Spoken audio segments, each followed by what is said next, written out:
When is the right time for you to start a company? In the last 2 years, two of the world's most successful entrepreneurship schools, Harvard and MIT, have come up with conflicting answers to that very same question. Harvard say that it is in your 20s, MIT that it's in your 40s and 50s. So keep on watching to find out who is right.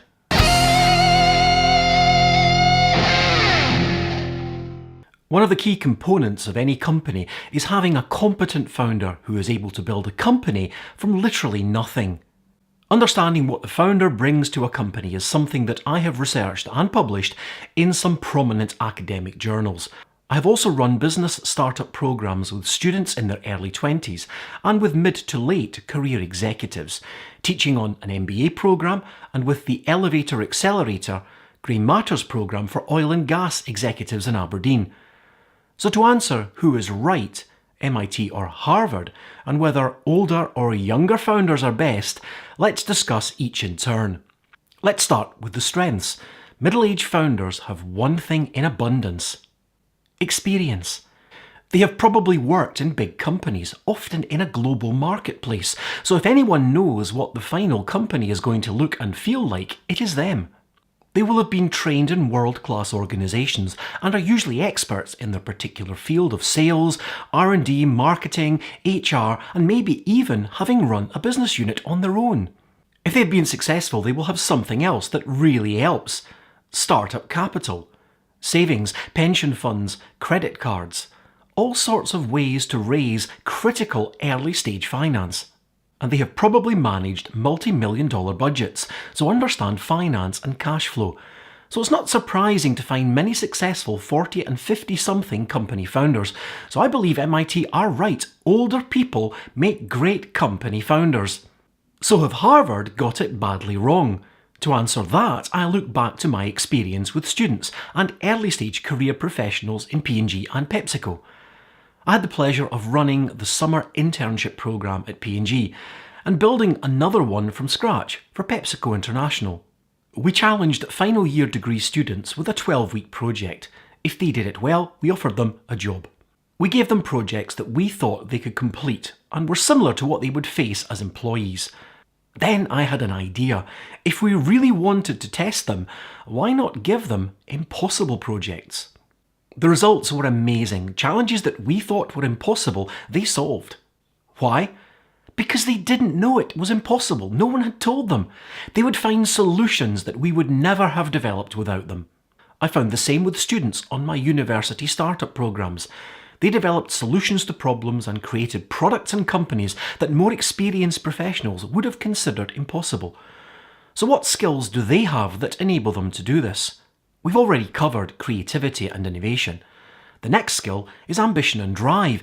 In your early 20s, you genuinely believe the world is out there to be conquered. You want to make your mark, so are willing to take risks to prove that you can make a real difference. Your capacity to learn is enormous. When a new problem appears, you simply learn how to deal with it, because school and university have taught you how to learn. So what don't you have? Unless you're from a wealthy family, money. You won't have savings, credit cards, or ready access to cash. Experience. It takes years to become a professional in finance, marketing, sales, or like me, an R&D scientist. Yet none of these are real barriers, because the creativity and the ambition and drive will help you find a way. I didn't start my first company until my late 30s and my second one in my mid 40s. So what disadvantages do us older founders suffer from? Too much experience. We generally know a lot about one thing. And our learning capacity is nowhere near as great as a 20-something. You never stop learning, but it does get harder as you get older. We are generally less ambitious. If you've already been successful and have some savings in the bank, why bust a gut creating a new company when you can just go and get another job? Time is not on our side. We're closer to retirement, so naturally cautious about doing anything that might jeopardise our path to the golf course. So who is right, Harvard or MIT? Both students and established career professionals have skills that are ideally suited to help them found a company. But they both have critical gaps or blind spots. And being aware of these is critical. You need to know what you do not know. In my online programme, we explore this in real depth, developing a design blueprint for your company based on already successful ones. We also define your skills and identify any critical gaps. What is also really important is that you need to identify the best role for you. Not everyone can or wants to be a CEO. So build a founding team. Building innovative products and services is not really a solo sport. So find people, young and old, to come on the journey with you. There are podcasts, activities, and a whole range of techniques and templates to help you build a viable business opportunity and management team. So why not take a look at the introductory video in the link below.